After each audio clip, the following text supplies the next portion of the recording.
अस्सलामुअलैकुम।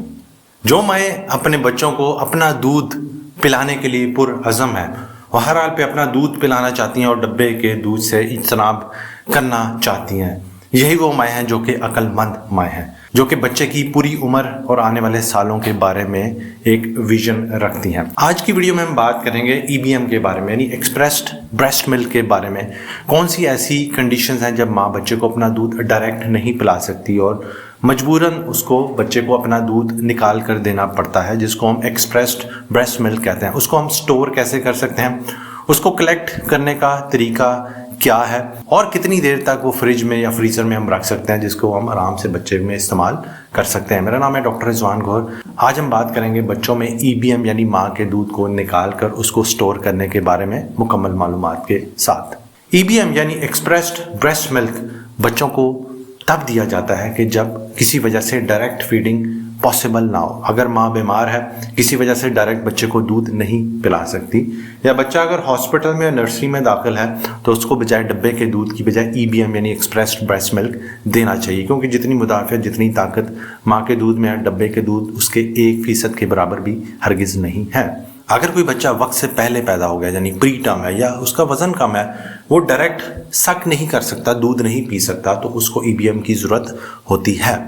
अगर शुरू के कुछ दिनों में बच्चा माँ के साथ लगता है लेकिन लैचिंग में इशू होता है, यानी दूध उतारने में, पोजीशनिंग में कुछ डिफ़िकल्टीज आ सकती हैं, तब हम EBM का इस्तेमाल कर सकते हैं। अगर माँ को कोई वहाँ पर लोकल इन्फेक्शन है दूध पिलाने वाली जगह पर, जैसे मास्टाइटिस है, सोर निपल है, तो उस सूरत में भी माँ का दूध एक्सप्रेस करके बच्चे को दे सकते हैं। और बाज़ औक़ात अगर किसी टेम्परेरी वजूहात की वजह से माँ अपना दूध बच्चे को नहीं पिला सकती, तो दूध की प्रोडक्शन होती रहती है और उसको निकालना लाजमी होता है, ताकि मिल्क की सप्लाई बाद के लिए मेंटेन हो सके, चाहे बच्चा दूध डायरेक्ट नहीं भी पी रहा। तो उस सूरत में भी हम माँ का दूध निकाल कर महफूज कर सकते हैं।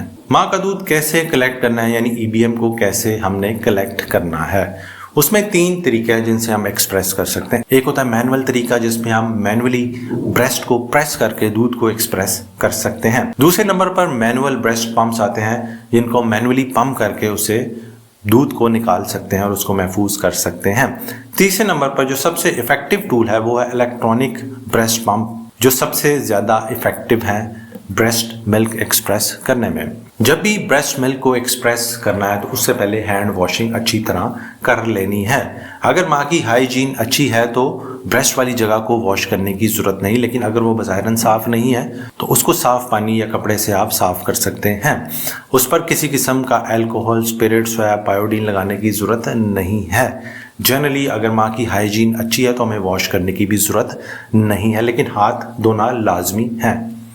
अब जो कंटेनर्स आते हैं जिनमें माँ का दूध हम निकाल कर महफूज कर सकते हैं, पहले नंबर पर purpose built breast storage cups आते हैं, जो कि इस काम के लिए बने होते हैं, जिसमें इसको महफूज किया जा सकता है। या फिर स्पेशलाइज स्टरलाइज बैग्स आते हैं प्लास्टिक के, जो कि BPA फ्री होते हैं। आम प्लास्टिक बैग्स आपने हरगिज़ इस्तेमाल नहीं करने, वो साफ़ नहीं होते, उनमें प्लास्टिक होता है। तो जो BPA फ्री प्लास्टिक बैग्स हैं, जो कि पर्पस बिल्ट हैं इस काम के लिए, उनको आप यूज़ कर सकते हैं ब्रेस्ट मिल्क स्टोर करने के लिए। या फिर आम ग्लास की बॉटल्स छोटी लेकर उनमें स्टोर किया जा सकता है। याद रखें कि जो भी चीज़ जिसमें भी आपने स्टोर करना है, अगर आपको मार्केट से कोई ऐसी चीज़ नहीं मिल रही स्टोरेज के लिए, अगर कोई शीशे का छोटे बर्तन है तो उसमें भी आप उसको स्टोर कर सकते हैं, जो कि अच्छी तरह टाइट बंद हो सके। दूसरे नंबर पर आपने ये ख्याल रखना है कि जब भी कोई ऐसा बर्तन, ऐसा शीशे की चीज़ इस्तेमाल करनी है तो उसको अच्छी तरह स्टरलाइज कर लेना है, या स्टरलाइज़र में उसको स्टरलाइज कर लें, या फिर बॉइलिंग वाटर में डाल के 5 से 10 मिनट उसके बाद उसको यूज़ कर लें। कोशिश करें उसके अंदर वाली जगह पर हाथ ना लगे, ताकि इन्फेक्शन ना जाए। जो मार्केट से मिलते हैं ब्रेस्ट मिल्क स्टोरेज के लिए जो आम बैग्स मिलते हैं, उस पर निशान लगे होते हैं 1 आउंस, 2 आउंस, 3 आउंस। जो भी आप स्टोरेज बैग इस्तेमाल करें या कंटेनर इस्तेमाल करें, उस पर डेट डाल लें कि किस डेट को इसमें ब्रेस्ट मिल्क स्टोर किया गया है।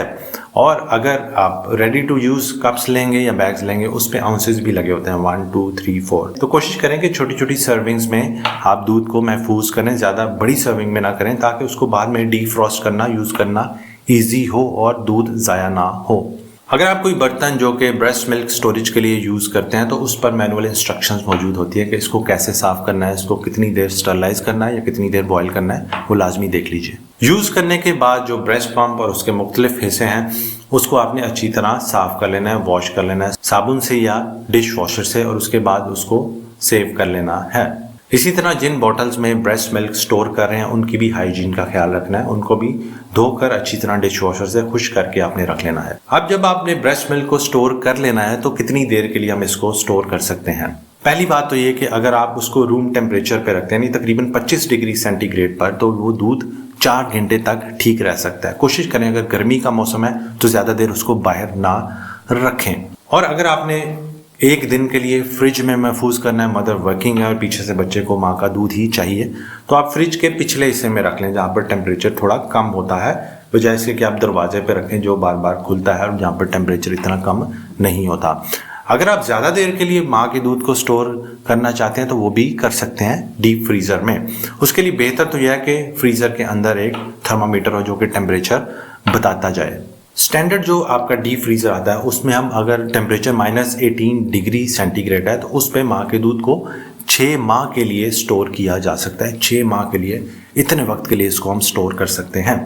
और अगर डीप फ्रीज़र बहुत ज़्यादा कूलिंग वाला है, -20 डिग्री सेंटीग्रेड से कम टेम्परेचर मेंटेन कर रहा है, तो हम माँ के दूध को 1 साल के लिए भी महफूज कर सकते हैं। और अगर आपने सिर्फ सिंपल फ्रिज में रखना है, पिछले हिस्से में रखना है, तो पूरा 1 दिन यानी 24 घंटे हम उसको दूध को रख सकते हैं, उसके बाद बच्चे को पिला सकते हैं। इसी तरह अगर आपने ट्रैवलिंग करनी है और बच्चे को अपना दूध ही देना चाहती हैं तो आप एक कूलर ले लें, उसमें आइस पैक्स रख लें, बर्फ़ के पैक्स रख लें ज़्यादा से, और उसके अंदर दूध के बॉटल्स को रख सकते हैं। वो पूरे 24 घंटे आप इस्तेमाल कर सकते हैं दूध को इंटैक्ट, यानी उसमें कोई ऐसा इशू नहीं आएगा, पूरा 1 दिन तक वो महफूज रह सकता है। और बात करते हैं कि इसको डीफ्रॉस्ट कैसे करना है। अगर आपने दूध एक ज़्यादा क्वांटिटी में फ्रीज़र में रखा हो तो उसको पहले से प्लान कर लें कि बच्चे की इस्तेमाल के हिसाब से।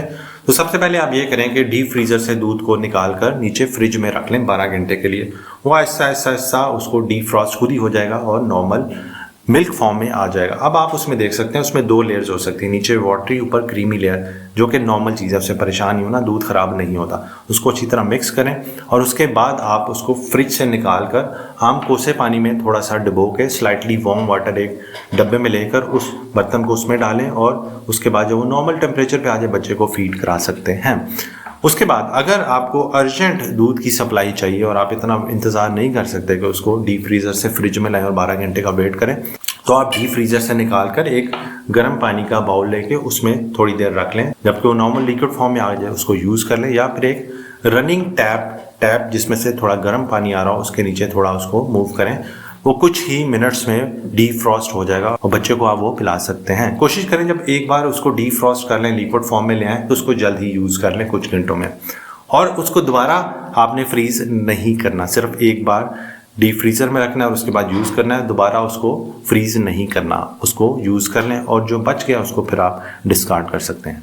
तो ये तमाम स्टेप्स है कि दूध को कैसे हमने स्टोर करना है और कैसे फिर रीयूज़ करना है। ये वीडियो उन माओं के लिए है जो कि मोटिवेटेड हैं, जो कि बहुत ज़्यादा एंथुजियास्टिक हैं, बच्चों को अपना दूध ही पिलाना चाहती हैं, चाहे वो वर्किंग क्लास की हैं, चाहे हाउसवाइफ्स हैं, और वो टोटली बच्चे को अपना दूध पिलाना चाहती हैं। इन तमाम माओं को सलाम। आजकल ज़्यादातर लोग आसानी ढूंढते हैं या सोशल प्रेशर में आकर बच्चों को डब्बे के दूध पर डाल देते हैं, जिसका माँ के दूध से बिल्कुल मुआवजा नहीं किया जा सकता। जो कुदरत का निज़ाम है वो हमने फॉलो करना है। और ज़ाहिर है जो डब्बे के दूध भी हैं ये भी तमाम इनका ओरिजिन एनिमल से होता है, ये इंसान का दूध नहीं है। उम्मीद है ये मालूमात आपके लिए कारआमद साबित होंगी। अपना और अपने बच्चों का बहुत बहुत ख्याल रखें। भाई को दुआ में याद रखें। अल्लाह हाफ़िज़।